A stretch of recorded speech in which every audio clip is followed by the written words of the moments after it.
4.1. The rain will have stopped by this afternoon.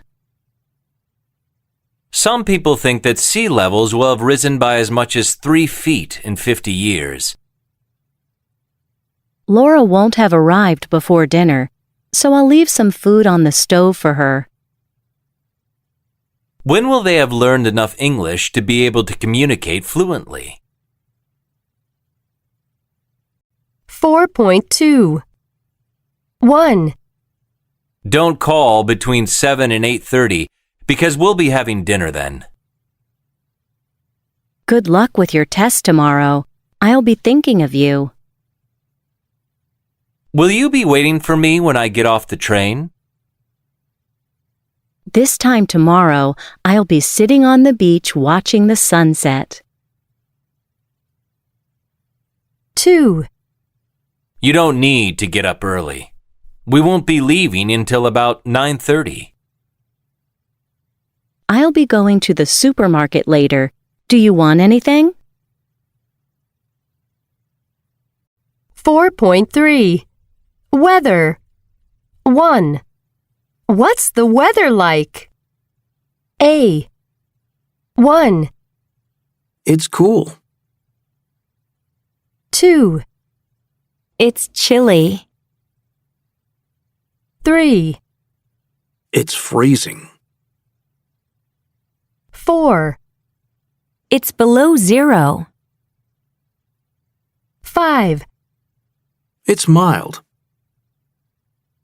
6. It's warm. 7. It's boiling. It's scorching. 8. It's humid. 9. It's damp. 10.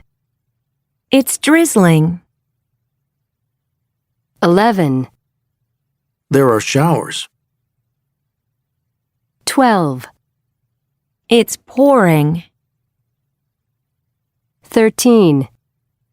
There's a breeze. B.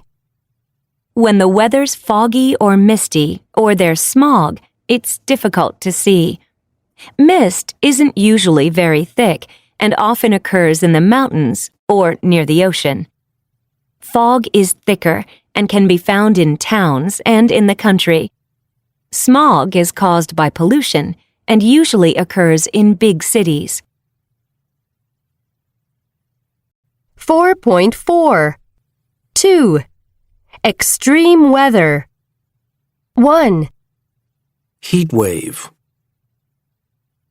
2. Drought. 3. Hail. 4.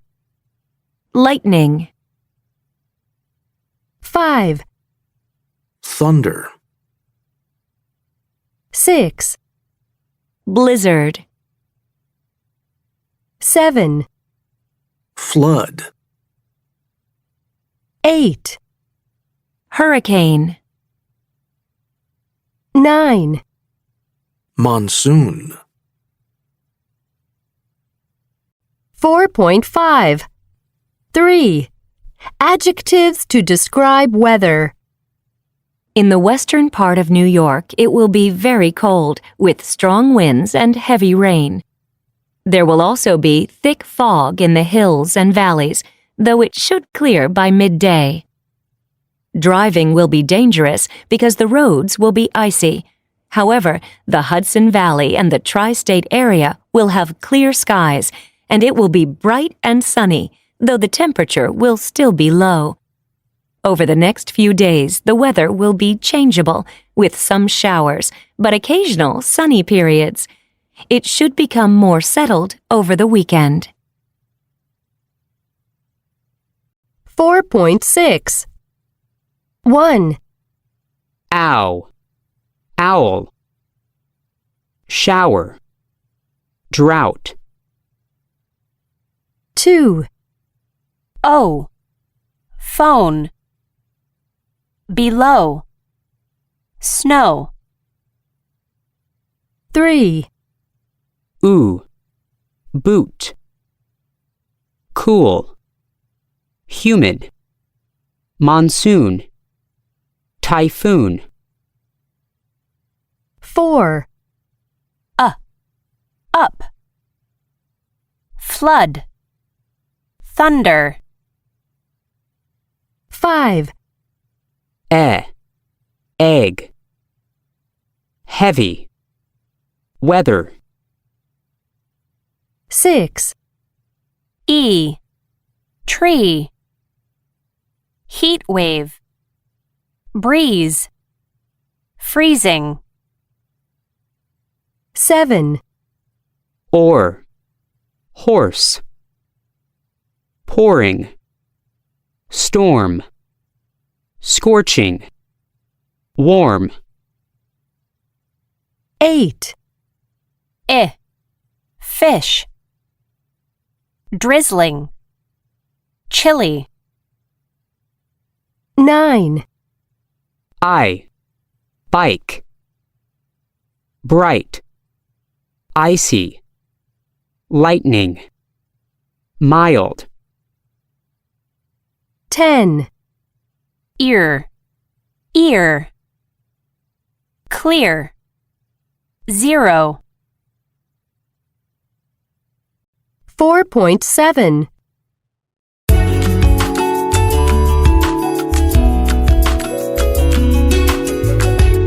And moving on to our next guest, we all know that one of our favorite topics of conversation here in the U.S. is the weather, especially after this summer's scorching temperatures in the Southwest, along with the unusual, below-average temperatures in the Northeast.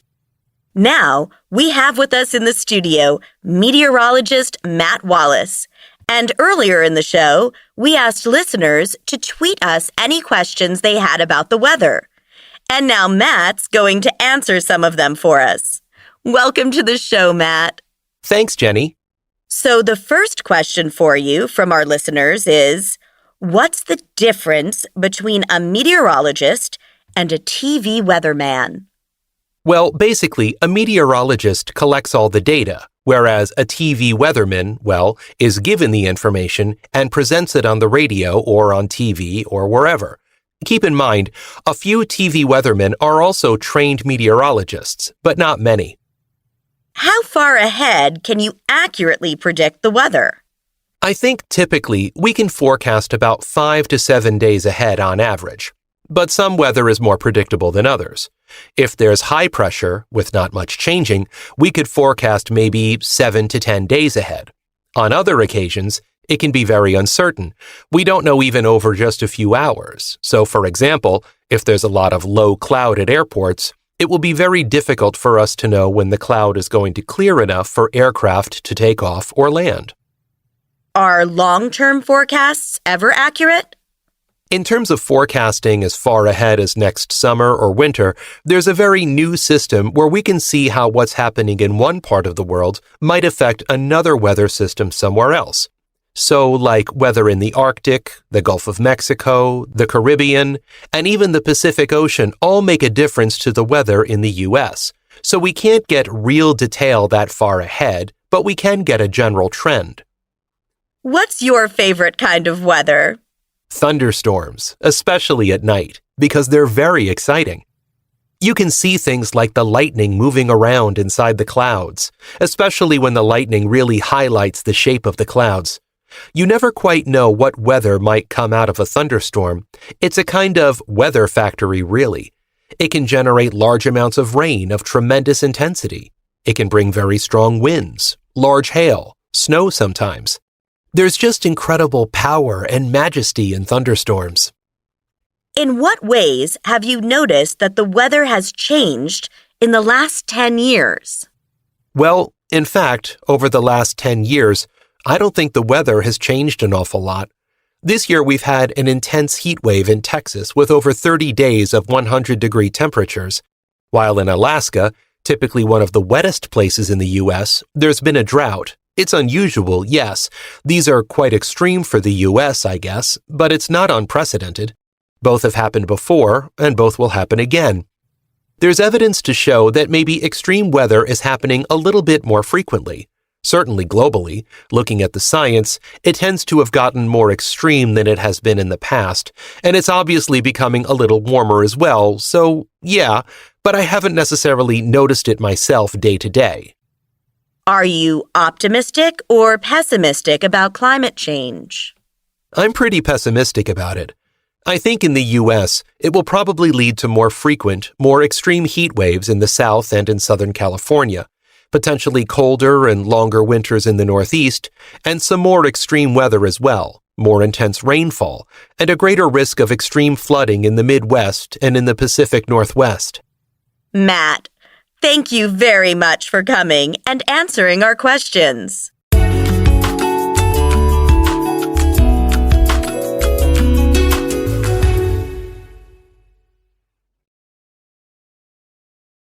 .8 1. Holly. Are you a risk taker? Generally, definitely not, and I think that started early in life when I was little. I hated getting hurt, so I thought if I don't take any risks, I won't get hurt. And so I think even to this day, I'm not really a risk taker. Can you give me an example of a risk you have taken? Well, as I said, I don't usually take risks. For example, I hate flying. I only fly if there's no alternative, and I drive safely, carefully, because I don't want to put myself or my family in any danger. But once, someone persuaded me to try scuba diving. I was very worried in the beginning until I knew what I was doing. My mom was absolutely horrified that I was going to try it, so maybe it's a personality thing. In my family, my children are the same way, but anyway, in the end, I was pretty happy I tried scuba diving. It's one of the best things I've ever done. That's so interesting, isn't it? So even for me, I can see that sometimes taking a risk has a positive outcome. 2. Natalie. Are you a risk taker? I'd say that, on the whole, that I am, yes. Can you give me an example of a risk you've taken? Well, something I do a lot is buy things on eBay. And there, you're buying something you've never seen. You're relying on what the seller says about it. But you're going to calculate the risk based on their description and how much you're paying. So if it only costs $10, it's not a great risk. However, if it's an expensive item, you might lose some money. But I guess that's something that most people take a risk on now. 3. Tom. Are you a risk taker? I am in some ways. I mean, I've done some things that were physically dangerous, but when it comes to things like money, then I think I'm much more conservative. Can you give me an example of a risk you've taken? Well, when I finished college, my mom and dad just wanted me to apply for a normal kind of job, like working for a company. But I decided that I wanted a little more fun while I was that age, so I decided to spend some time working as a restaurant manager, and I worked at lots of different food and drinks festivals all over the world. I knew it would affect my resume because employers are always asking you questions about why you chose to do that, how was that useful to you, and just saying it seemed like a fun idea isn't a very good answer. After 2 or 3 years, I realized that it was going to be pretty hard for me to keep on doing the job past the age of about 30. But now I'm glad I did it, and actually, maybe it gave me what they call soft skills, like being flexible and dealing with people, which are really useful in my job now. I work in sales in a computer software company, so yeah, I think the risk was worth it in the end. 4. Jeannie. Are you a risk taker? Not really. No, I don't think I am. Though once I took a really big risk. What was it? When I graduated from college, I went right into a really well-paid job.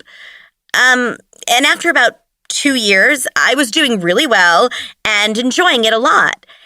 And then, through some friends, I met this guy, Marco, and we fell in love immediately.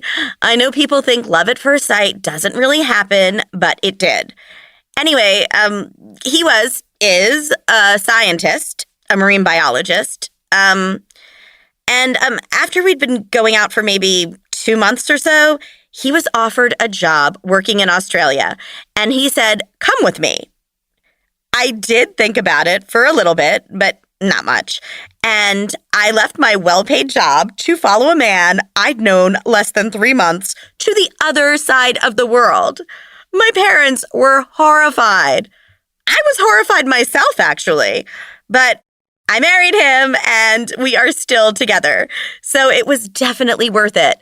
But on the other hand, I haven't really had a career as such, and if I hadn't gone with him then, maybe I would have had a different kind of life. Who knows? 4.9. If you want to be in shape, you need to exercise every day. If people are wearing headphones while walking, they often don't notice other people. If you haven't been to New York, you haven't lived. 4.10. If the photos are good, I'll send them to you. If you're not going to Jason's party, I'm not going to go either. If I haven't come back by 9 o'clock, start dinner without me. I'll have finished in an hour if you don't disturb me. 4.11. I'll be ready as soon as I've had a cup of coffee. Text me when your train's coming into the station. I'm not going to buy the new model until the price has gone down a little. I'm not going to work overtime this weekend unless I get paid for it. Take your umbrella in case it's raining when you leave work. 4.12. I'll call you as soon as the mail's been delivered. 4.13. 1. Don't call me unless it's an emergency. 2. As far as I'm concerned, you have to be crazy to want to do an extreme sport. 3. Be careful with your wallet, and above all, don't use your phone on the street. 4. It was such an amazing experience that I've never forgotten it. 5. I dyed my hair blue a short time ago, and I hated it. 6. I was scared at first, but it was worth it in the end. 7. First of all, let's try to find a cheap hotel. 8. In an ideal world, everyone would earn a salary. 4.14. 1. Skiing was the first extreme sport that I did. I started when I was 6, and I haven't really stopped since. I take after my dad. We're both sports crazy. He got me into skiing so he could take me on winter vacations. 2. I've done a lot of extreme sports in the mountains, such as mountain biking and rock climbing and ice walking across glaciers. I've also done whitewater rafting recently.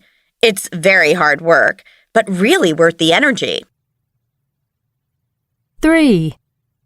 I think it's because I love taking risks. I love the adrenaline rush.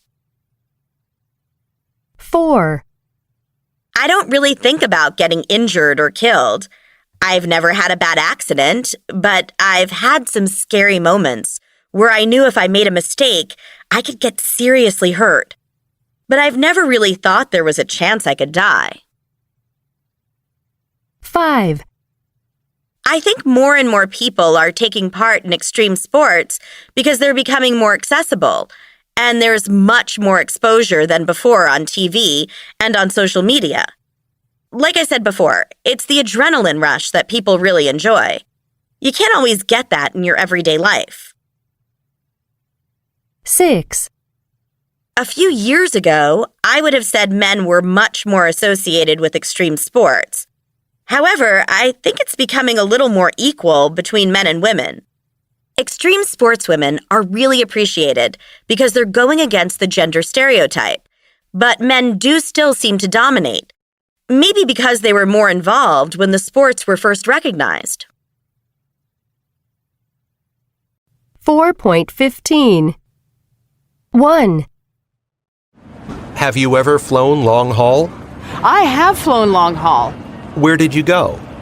I have gone from New York to London. I've gone from New York to Shanghai. I've flown, and I fly frequently to Frankfurt from New York. That's long haul. How was the flight to Shanghai? That flight was very long. I flew overnight. Lots of entertainment, many games, and many movies. Lots of food.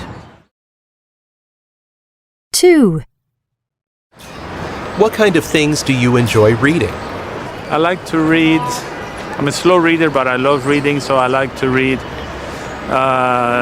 Besides everything about every subject, I like biographies and I like true testimonies, and I like poetry a lot, and very occasional fiction, which I know is a challenge to write well. Do you prefer reading in print or online? I still prefer to read in print, but online saves time. 3, Have you ever experienced extreme weather? I lived in Japan, and every year Japan has a typhoon season. And it was quite soon into my stay there that we had several typhoons, one after the other, and it was quite extreme. What happened? We were all told to stay indoors. They were very used to it, so they had drills. And it did cause some damage in the town, I think, like broken roofs and things like that. But they did deal with it very well. 4, Have you ever done a dangerous sport? Yeah, I guess water skiing is the most dangerous sport I've done. Did you enjoy it? I did, but mostly because I just didn't realize that you can die from it. So I went really quickly and was like, this is great. And then afterwards, my sister told me about a relative of ours who broke their leg from water skiing. So it's fine. End of CD2. CD3. American English File, 3rd edition, Student Book 4, by Christina Latham Koenig, Clive Oxenden, and Kate Shimaki. Published in copyright Oxford University Press, 2021. 5.1. Why did you decide to apply? I'd always really enjoyed watching The Island with Bear Grylls, and I think it's really the ultimate challenge, being stranded on a desert island, having to survive there with no help at all. I love being outdoors and going on adventures, so that side of it really appealed to me as well. So I sent off my application form, and the next thing I knew, I had a couple of interviews. And then I got a phone call saying they wanted me to go on the island. Never in a million years when I applied did I think I'd actually get to go. So I was absolutely stunned when they told me they wanted me to go on the program, but at the same time, I was thrilled. And 2 weeks later, we were off on a plane to the island. What survival techniques did you learn? So we learned a whole range of survival techniques. We learned how to make fire, which was actually quite complicated. You had to get the right wood from a particular type of tree on the beach, and then use pieces of that wood, and a shoelace to make fire. In our training, they made it look very easy. They had the fire lit within a few minutes, but in reality, it took us a couple of days before we made fire. But we did get it, which was amazing. Once we had fire, we could then boil water for drinking. The water we found was brown and green and had stuff floating in it. So we would filter it through a pair of pants or a shirt to get rid of the big clumps of dirt. And then we would boil it to kill off any bacteria or parasites. Amazingly, nobody got sick from drinking the water during our whole 5 weeks on the island. They also taught us how to build shelters to protect ourselves from the bad weather. In practice, the shelters were not that waterproof, and we had a lot of very wet, cold nights. They taught us how to navigate by the sun and how to build up a map of the island as we explored it. It didn't stop us from getting lost, though. Who or what did you miss most? Before I went on the show, I said I'd miss my husband the most. But in fact, the thing I missed the most was most definitely food. It was all I could think about, and if I couldn't sleep, I would go through a list of different pizza toppings in my head to try and get to sleep. I really missed having a good night's sleep. Although we did build shelters off the ground to stop us from getting bitten by the insects and other creepy crawlies, it was really uncomfortable. Having clean clothes, I missed that as well. Putting on dirty, wet socks every morning is one of the worst feelings. Of course, I missed my friends and family too. But actually, what I realised was that I didn't miss many things. I definitely didn't miss having a phone or a computer or the internet. Though, as I said, I did miss clean, dry socks.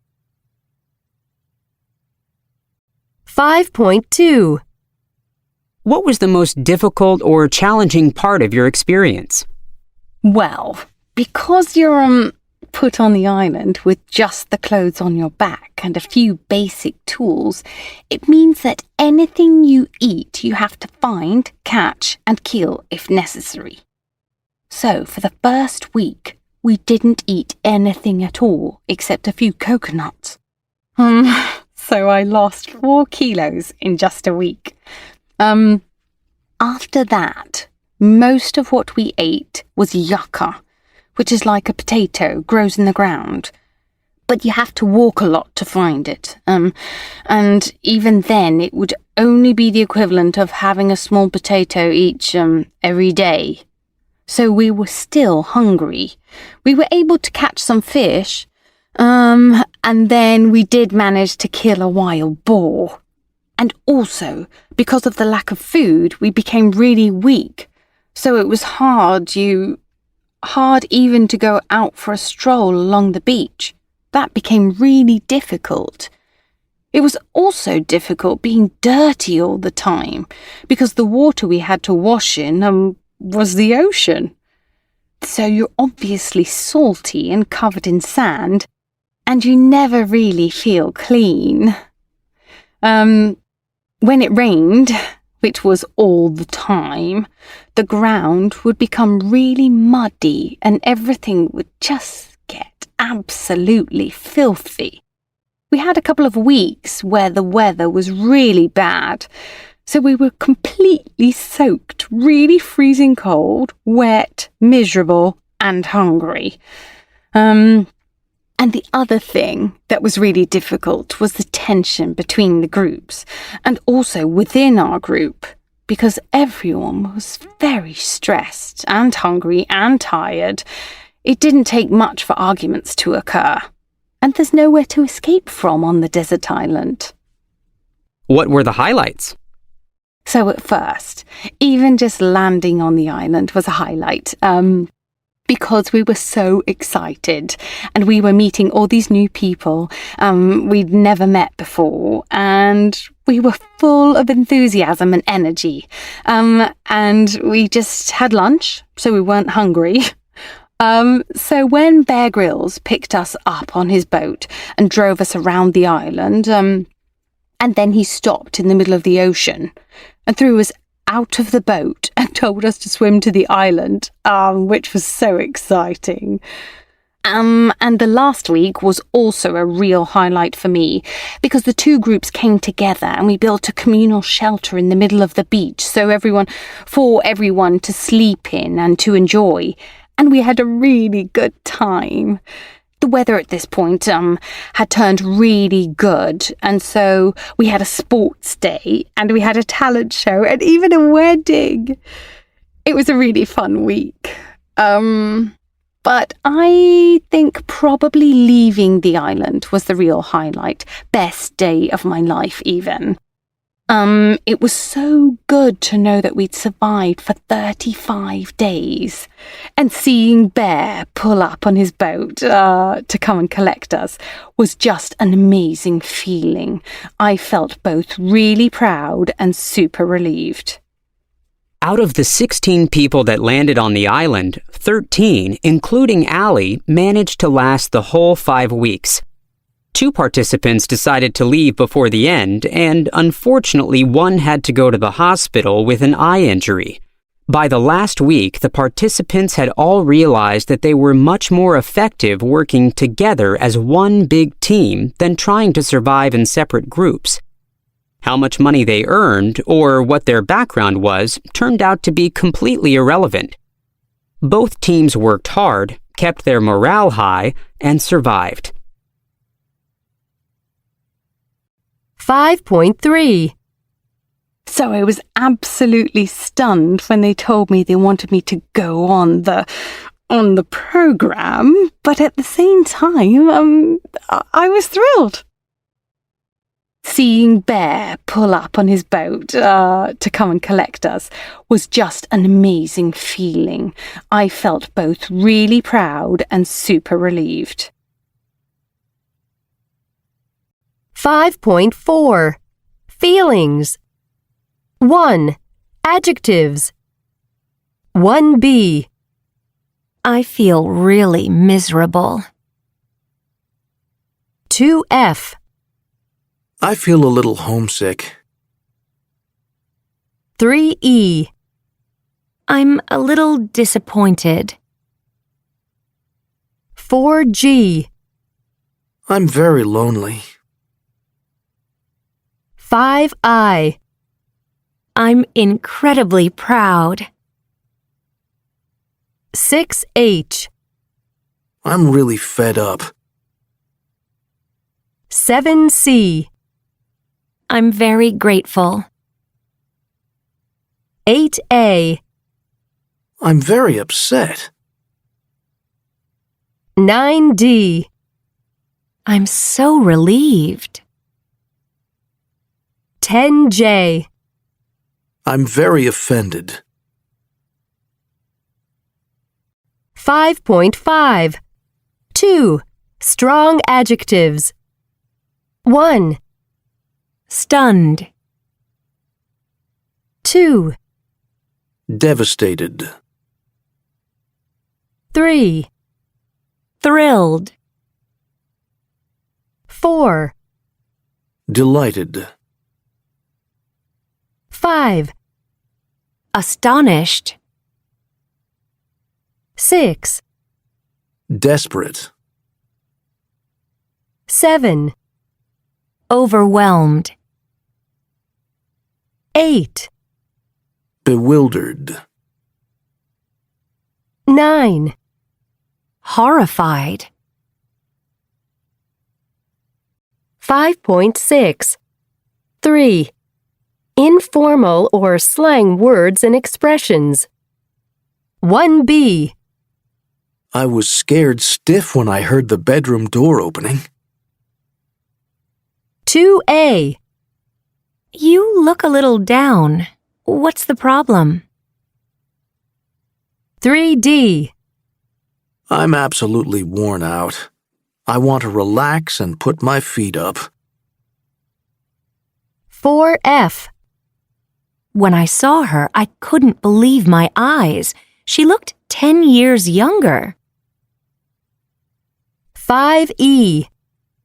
I'm sick and tired of listening to you complain about your job. 6C.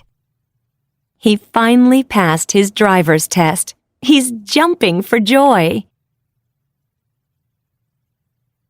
5.7. 1. Hi, Sue. What's the matter? I was just robbed.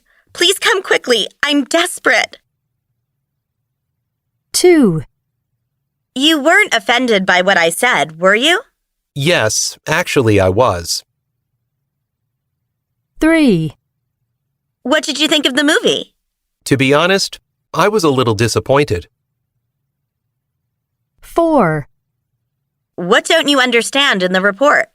I'm completely bewildered by so much information. 5. Were you surprised to hear that the boss is leaving? I was astonished. I really wasn't expecting it. 6. So can you come to dinner next week? Yes, we'd be delighted to. Thank you so much. 7. How did your parents react when you told them you and Susan had separated? They were devastated. It was such a shock. 8. How did you feel when you heard the news? I was absolutely horrified. It was an awful accident. 9. So do you like the watch? I love it. I'm completely overwhelmed. I don't know what to say. 5.8. They were in rapids. The raft was swept down the river at an incredible speed until it hit a rock. Both men were thrown into the water.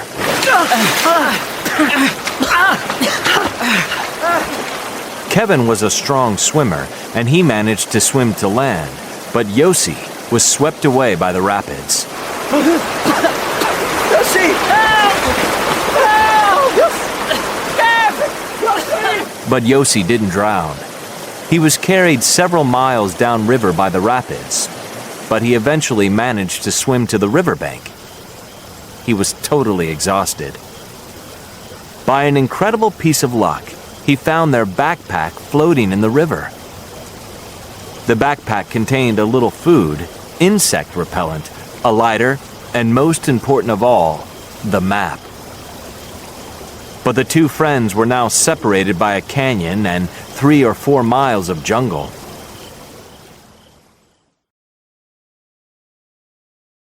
$5.9. Kevin was feeling desperate. He didn't know if Yossi was alive or dead, but he started walking downriver to look for him.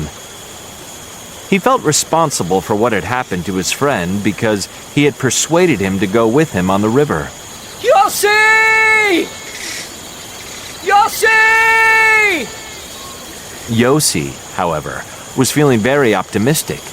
He was sure that Kevin would look for him, so he started walking upriver calling his friend's name. Kevin! Kevin! But nobody answered. At night, Yossi tried to sleep, but he felt terrified. The jungle was full of noises. Suddenly, he woke up because he heard a branch breaking. He turned on his flashlight. There was a jaguar staring at him. Yossi was trembling with fear. But then he remembered something he had once seen in a movie. He used the cigarette lighter to set fire to the insect repellent spray, and he managed to scare the jaguar away.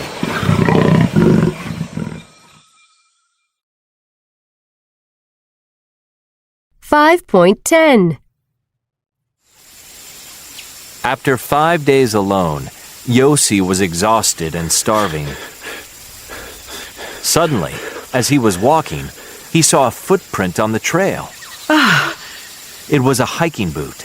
It had to be Kevin's footprint. Kevin! He followed the trail until he discovered another footprint, and then another. But suddenly he realized that the footprints weren't Kevin's footprints. They were his own. He had been walking around in a circle. At that moment, Yossi realized that he would never find Kevin. In fact, he felt sure that Kevin must be dead. He felt totally depressed and at the point of giving up.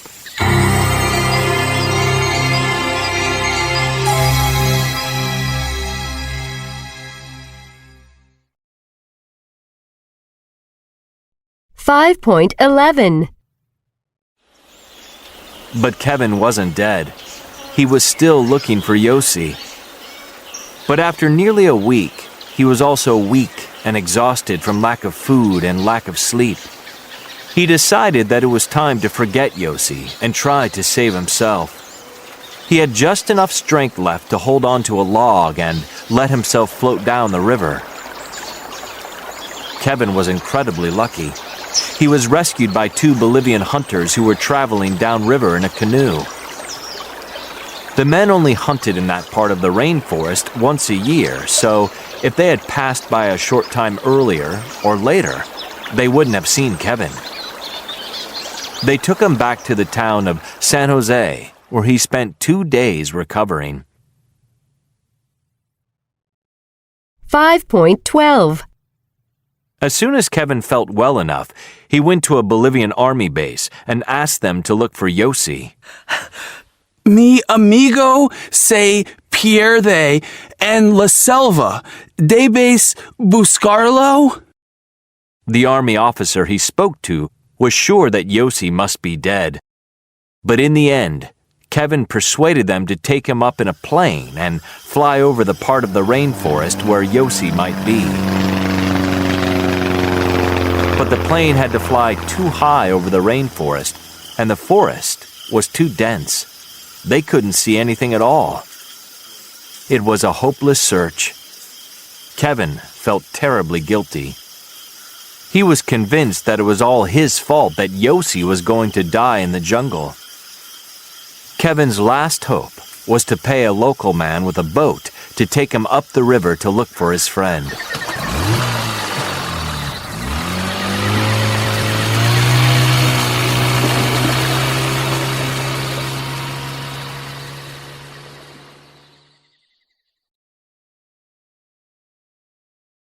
$5.13.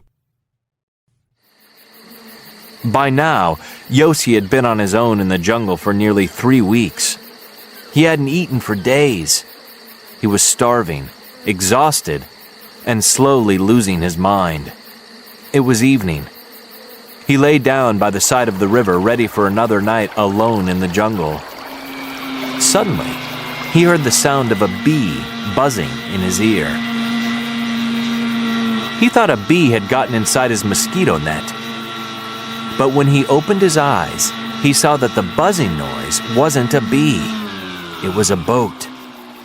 Yossi was too weak to shout, "Help!" But Kevin had already seen him. Yossi! Yossi!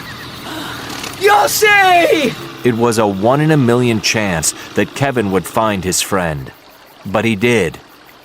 Yossi was saved. When Yossi had recovered, he and Kevin flew to the city of La Paz and they went directly to the hotel where they had agreed to meet Marcus and Carl. But Marcus and Carl were not at the hotel. The 2 men had never arrived back in the town of Apollo.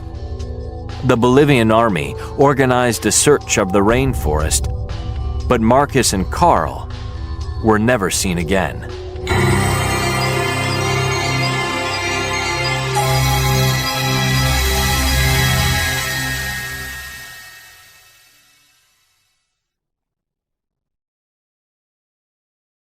$5.14. 1. If there was a fire in this hotel, it would be very difficult to escape.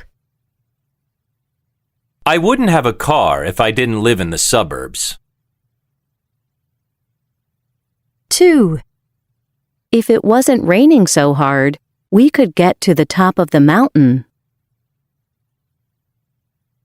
3. If I were you, I'd make Jimmy wear a helmet when he's riding a bike. 5.15. 1. If they had found the river sooner, they would all have survived.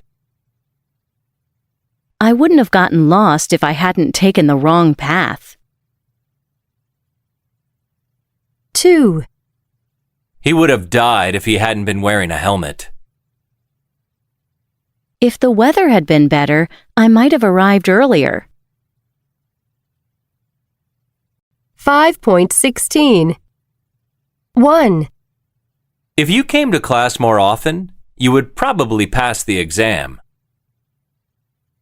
2.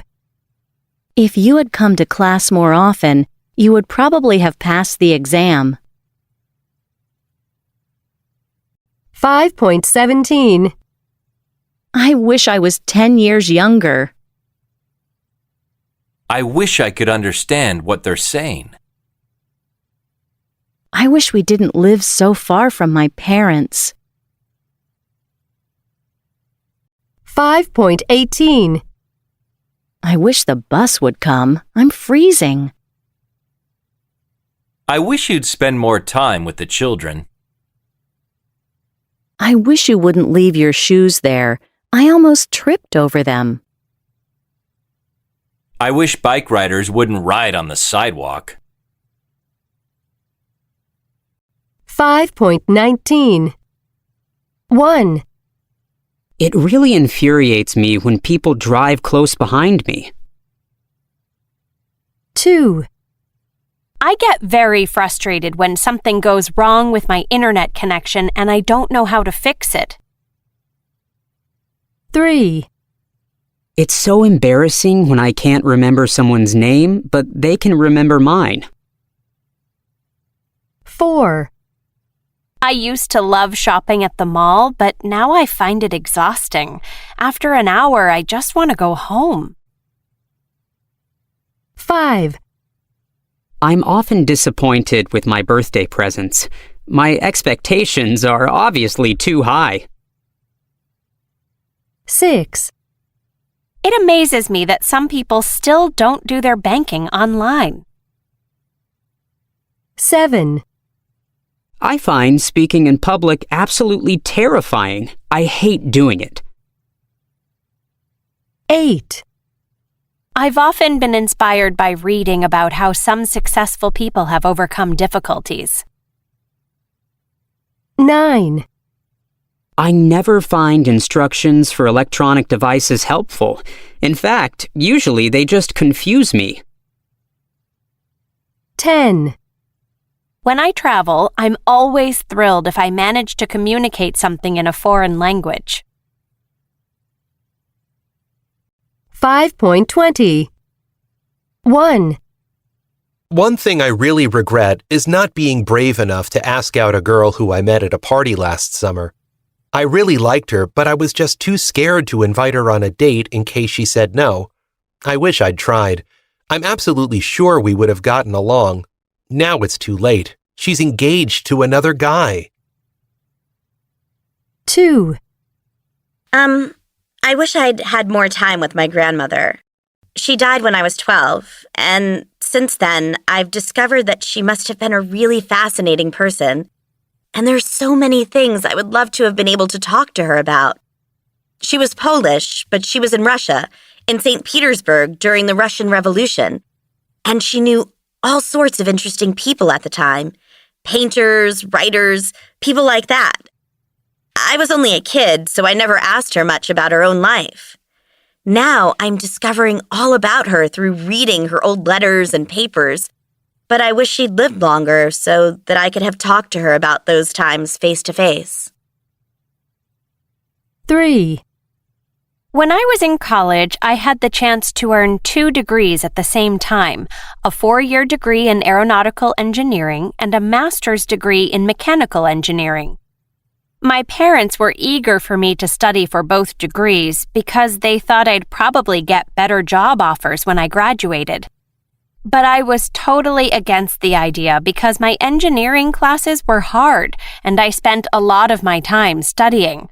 Plus, I wanted to hang out with my friends every now and then and have some fun.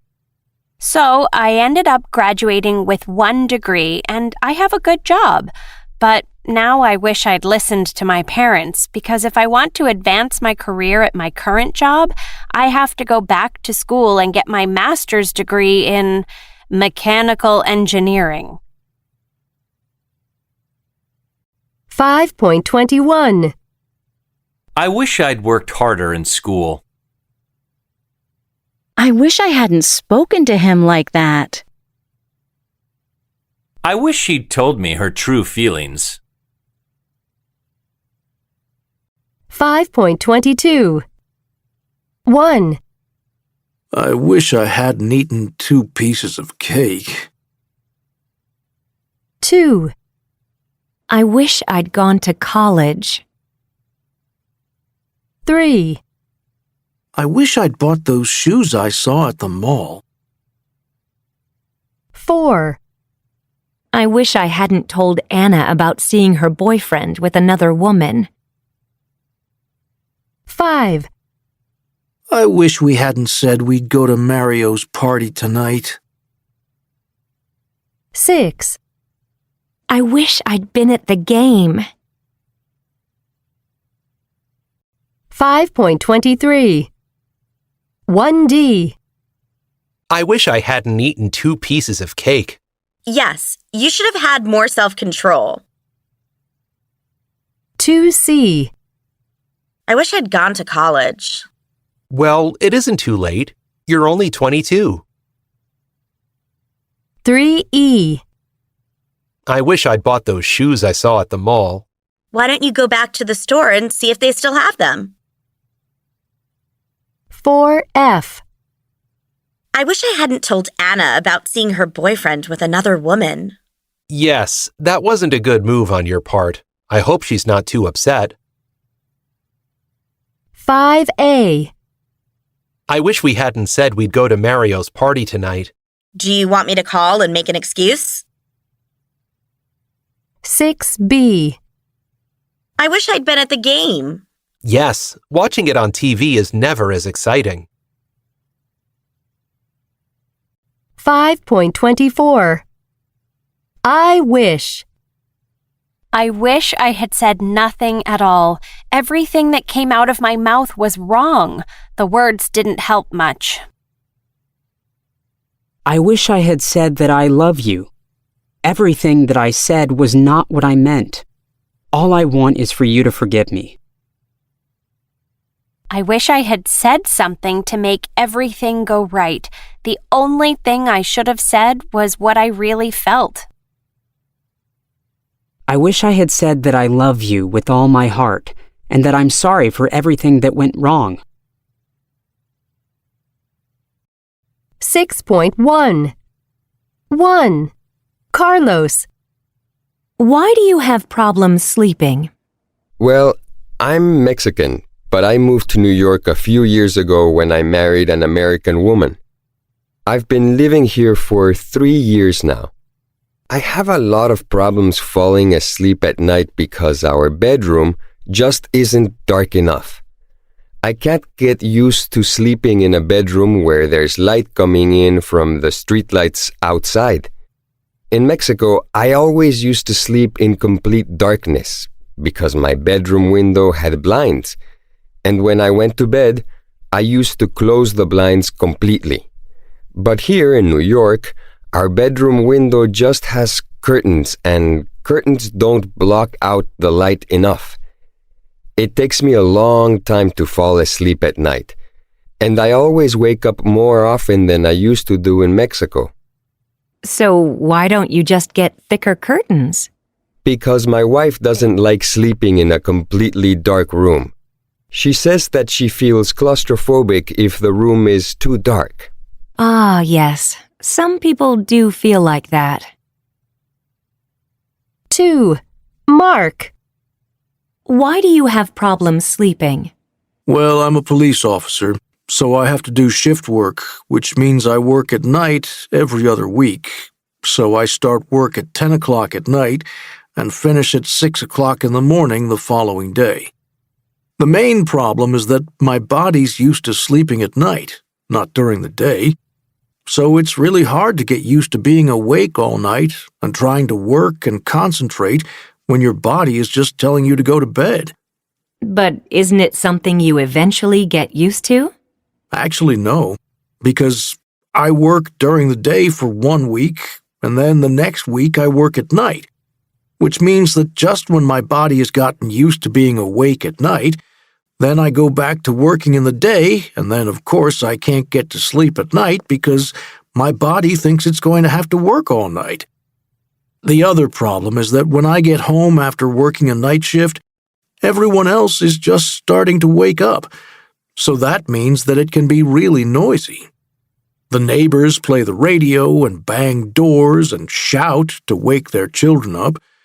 So even though I'm really tired, it's just really hard to get to sleep. How many hours do you usually sleep? Before I became a police officer, I used to sleep about 8 or 9 hours a night. But I think now, I probably don't sleep more than 6 hours. 3. Steph. Why do you have problems sleeping? I have a lot of problems sleeping because of jet lag. I have to travel a lot in my job and I take a lot of long-haul flights. I fly to New York quite often and I arrive maybe at 6 in the evening, my time, but when it's only 1 o'clock in the afternoon in New York. So at 5 in the afternoon New York time, I'll be feeling tired and ready for bed because it's my bedtime. But I can't go to sleep because I'm probably still working or having dinner with my American colleagues. Then when I do finally get to bed at, say, midnight, I find that I wake up in the middle of the night because my body thinks that it's morning because it's still working on UK time. And can you get back to sleep when you wake up? No, that's the problem. I can't get back to sleep. And then the next day, when I have meetings, I feel really sleepy. It's very hard to stay awake all day. And just when I'm finally used to being on New York time, then it's time to fly back to the UK. And flying west to east is even worse. Oh, why's that? Because when I get off the plane, it's early morning in the UK. But for me, on New York time, it's the middle of the night. It takes me 4 or 5 days to recover from one of those trips. Wow, that must be really difficult for you. Yeah, it is. 6.2. Carlos. I can't get used to sleeping in a bedroom where there's light coming in from the streetlights outside. I always used to sleep in complete darkness. Mark. The main problem is that my body's used to sleeping at night, not during the day. It's really hard to get used to being awake all night. Before I became a police officer, I used to sleep about 8 or 9 hours a night. Steph. And just when I'm finally used to being on New York time, then it's time to fly back to the UK. 6.3. 1. I used to sleep for 8 hours every night, but now I only sleep for 6. I didn't recognize him. He didn't used to have a beard. 2. When I lived in Mexico as a child, we used to have pan dulce for breakfast. We would buy them every morning from the local baker. 6.4. 1. I'm used to sleeping with the curtains open. I've never slept with them closed. Carlos has just moved to Hong Kong. He isn't used to driving on the left. 6.5. 6.6. 2, I can't get used to working at night. I feel tired all the time. Don't worry, you'll get used to it fast. 6.5. 1, I used to get up really late, but now I get up early. 2, It often takes time to get used to sleeping in a new bed. 3, Valerian is an herb that is used to help people to sleep better. 6.6. 1, Loose. Lose. 2, Bus. Buzz. 3, Niece. Knees. 4, Ice. Eyes. 5, Race. Raise. 6, Peace. Peas. 7, Price. Prize. 8, Place. Plays. 6.7. 1, Pajamas should always be loose, never tight. 2, There was a real buzz when she arrived. 3, I'm taking my niece to the park. 4, She has nice eyes. 5, Are we going to have a race? 6, They made peace. 7, The prize was $100. 8, We saw the plays last week. 6.8. 1, Most people start feeling sleepy at around 11 p.m. 2, When people are tired, they often open their mouth and yawn. 3, When they get into bed, they put their head on the pillow. 4, In bed, many people sleep under a thick comforter filled with feathers or synthetic material. 5, Other people prefer to sleep under sheets and blankets. 6, Some people can't sleep because they suffer from insomnia. 7, People sometimes have to take sleeping pills to help them go to sleep. 8, Some people who are asleep make a loud noise when they breathe, i.e., they snore. 9, In hot countries, it's common to take a short nap in the afternoon. 10, A person who sleeps well sleeps like a log. 11, Someone who doesn't sleep very deeply is a light sleeper. 12, Some children have nightmares if they watch scary movies before bedtime. 13, If you drink coffee in the evening, it may keep you awake. 14, In the middle of the night, most people are fast asleep.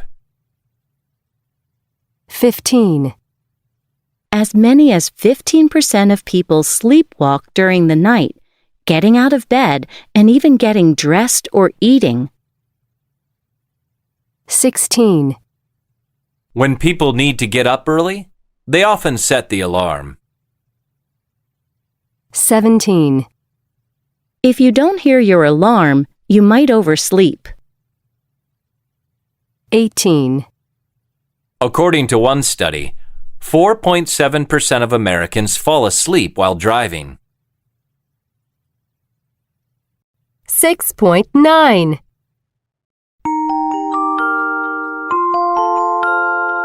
I know a lot about sleep. I've been involved in sleep research for over 36 years. I call myself a sleep expert. And I think that if you are going to give advice about sleep, you should follow your own rules. So here are some things you should know about my sleep habits. Number 1. I sleep in a different bedroom from my partner. Everyone should sleep alone. It's much better, if you can, to have your own room. You can wake refreshed rather than be angry because your partner snored all night. My partner wasn't offended when I suggested we had separate rooms. In fact, she found she slept much better. Apparently, I make funny noises in my sleep. Number 2. I sleep under natural materials. I wouldn't dream of getting into a bed made with hot, sweaty, man-made fibers. If you're really hot, it's hard to fall asleep or stay asleep. This is why we turn over at night, not just to relieve pressure, but to find a cool spot. To sleep well, we need to lose 1 degree of body temperature, and cotton is excellent at keeping us cool. Number 3. I'm obsessive about pillows. Pillows are really necessary for good sleep. It's essential that your body is in the right position, and a pillow should fill the gap between your shoulder and neck to keep the neck and spine aligned when you lie on your side. I have 2 pillows because I'm tall and that works for me. But if 1 pillow holds you in the correct position, that's fine too. I wash my pillows every 6 months and dry them outside. Number 4. I sleep with the window open. Fresh air is good for sleep, and a buildup of carbon dioxide disturbs it. It's the warmth under the comforter that's important, not the warmth of the room. So keep your bedroom door open and open the window at least a centimeter every night, all year round. Even if it's -5 degrees, I keep the window open and curl up with a hot water bottle. Number 5. I don't have dinner late. I prefer to eat before 7 p.m. If you have a large meal too close to bedtime, your body will still be working to digest it and not resting. Eating your main meal 3 or 4 hours before bed is ideal. Number 6. I drink coffee in the evenings. After dinner in a restaurant, I will happily order an espresso. Many people are insensitive to caffeine. Unless you know that you are sensitive to caffeine, it's actually the worrying that you've drunk caffeine that keeps you awake, not the caffeine itself. Number 7. I need 9.5 hours of sleep. It's a myth that you need an average of 8 hours of sleep. Sleep need is genetic. Some people might need 4 hours, others 11. The right amount of sleep for you is something you can figure out based on how many hours you need to feel alert during the day. That figure stays the same for you throughout your life. I always wake up at the same time early every morning, so to get the amount of sleep I need, I know I need to be in bed by 9:30 p.m.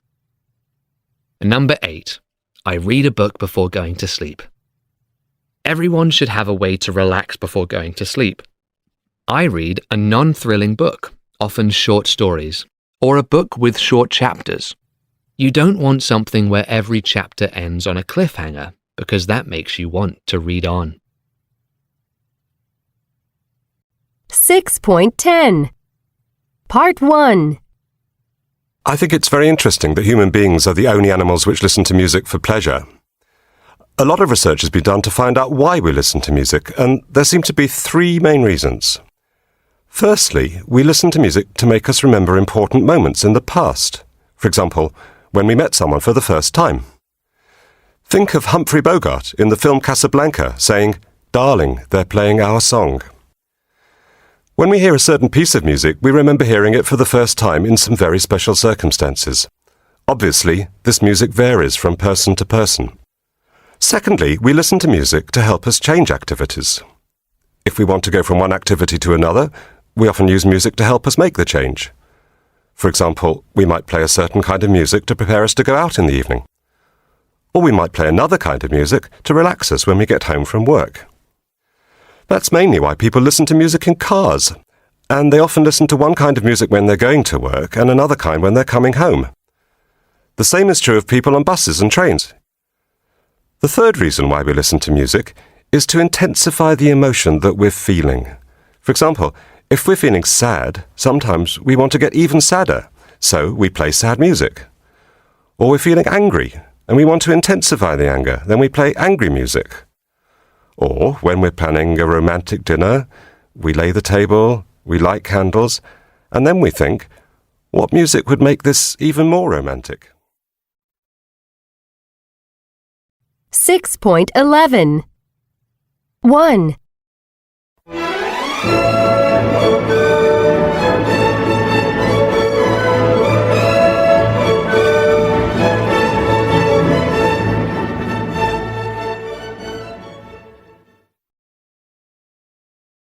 Two.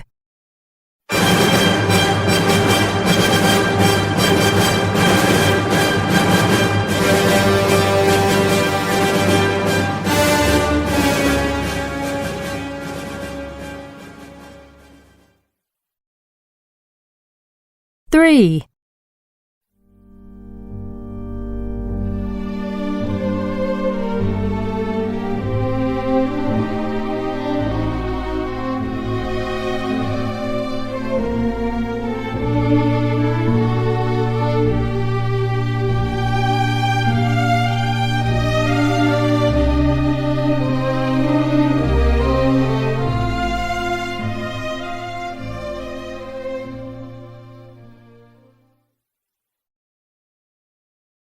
Four.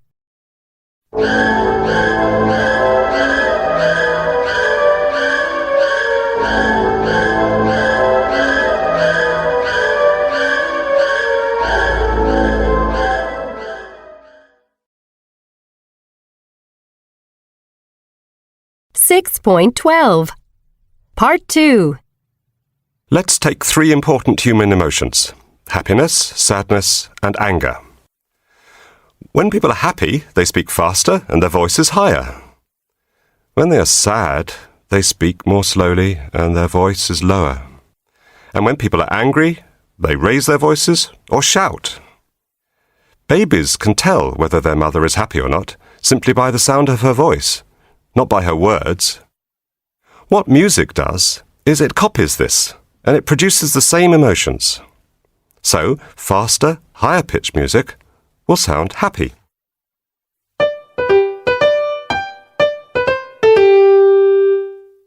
Slow music, with lots of falling pitches, will sound sad.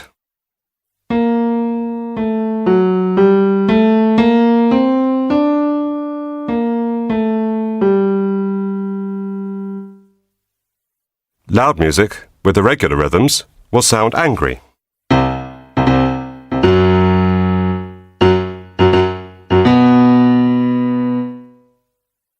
It doesn't matter how good or bad the music is. If it has these characteristics, it will make you experience this emotion. Let me give you some examples. For happy, for example, the first movement of Beethoven's Seventh Symphony.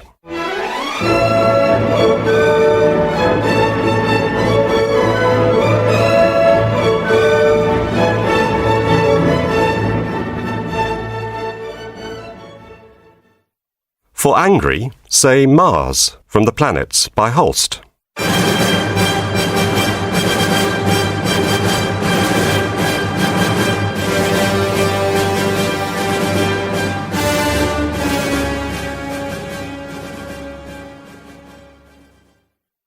And for sad, something like Albinoni's Adagio for strings.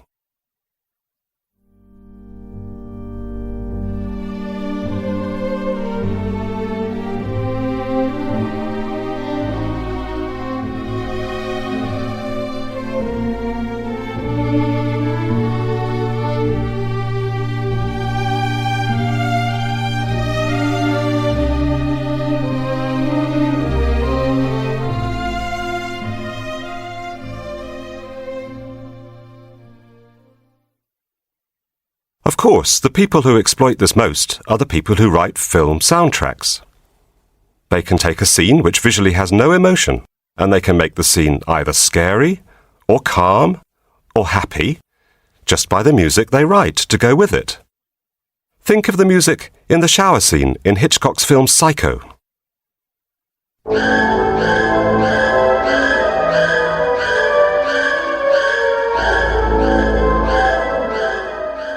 All you can see is a woman having a shower, but the music makes it absolutely terrifying. 6.13. 1, Firstly, we listen to music to make us remember important moments in the past.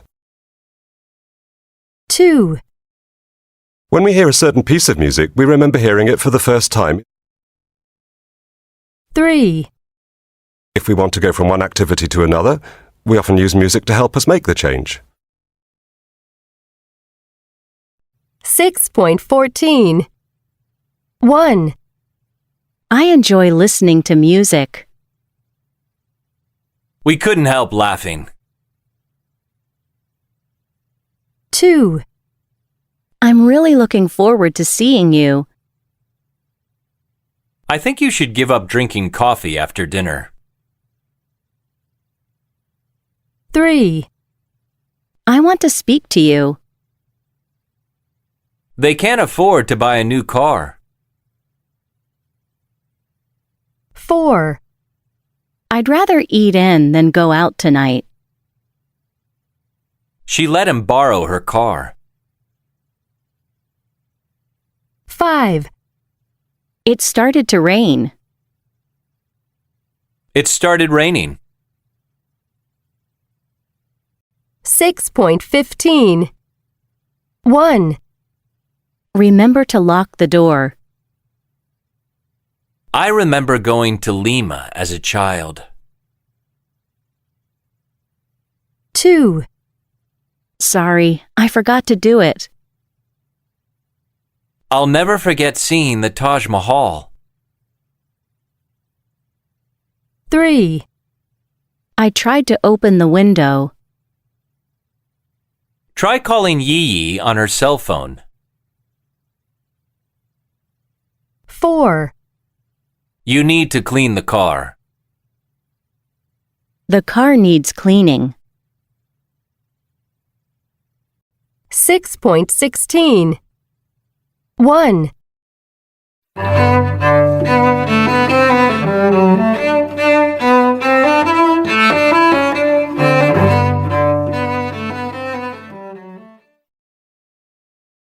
2,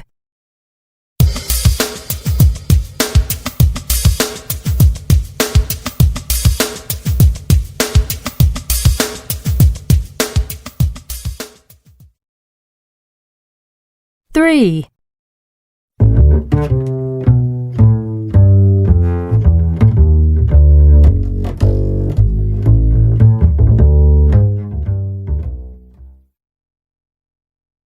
4,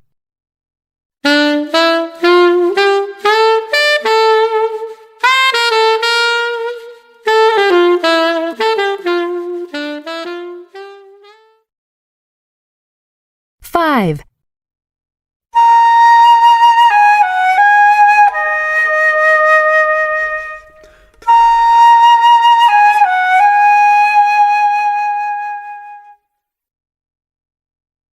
6,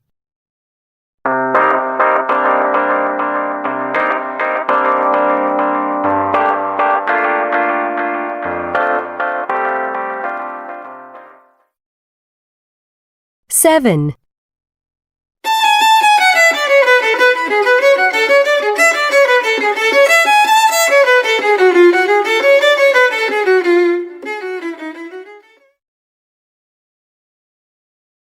8,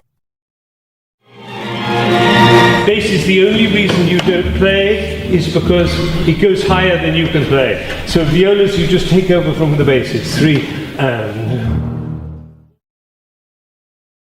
9,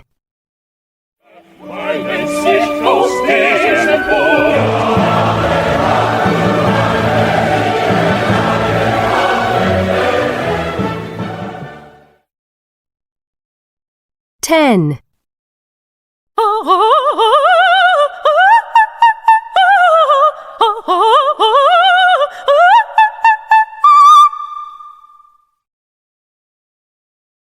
11. 6.17. 1, A cello. 2, Drums. 3, A bass guitar. 4, A saxophone. 5, A flute. 6, A keyboard. 7, A violin. 8, A conductor. 9, A choir. 10, A soprano. 11. An orchestra. 6.18. Concerto. Mezzo-soprano. Chorus. Rhythm. Symphony. Ballet. Encore. Genre. 6.19. From Italian. Barista. Cappuccino. Graffiti. Macchiato. Paparazzi.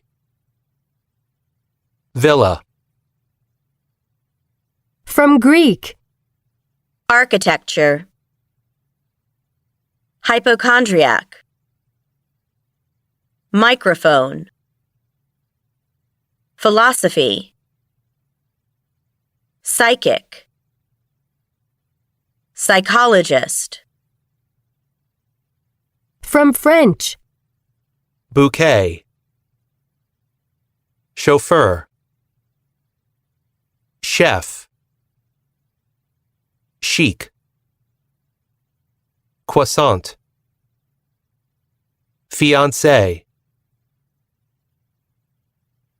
6.20.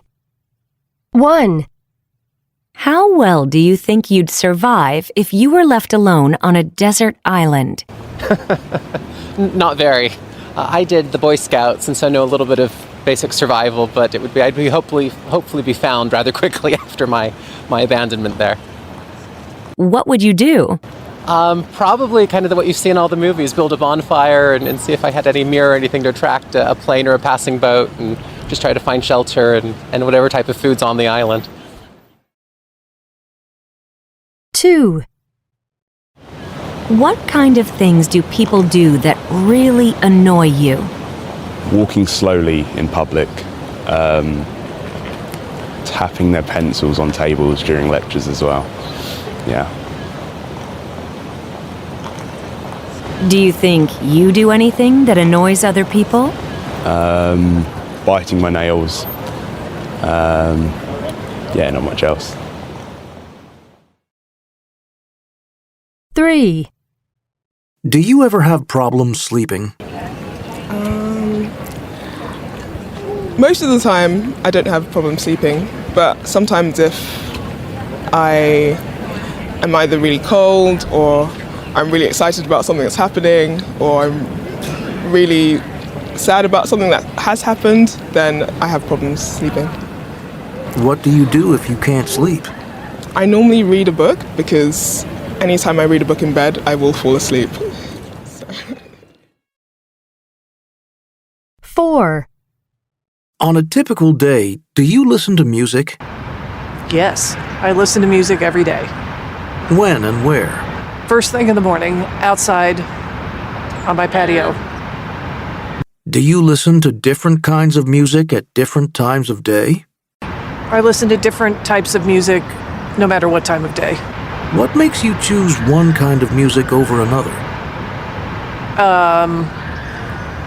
I choose sort of spa, new age music in the morning to wake up. I choose country to just get going during the day and a little soul at night.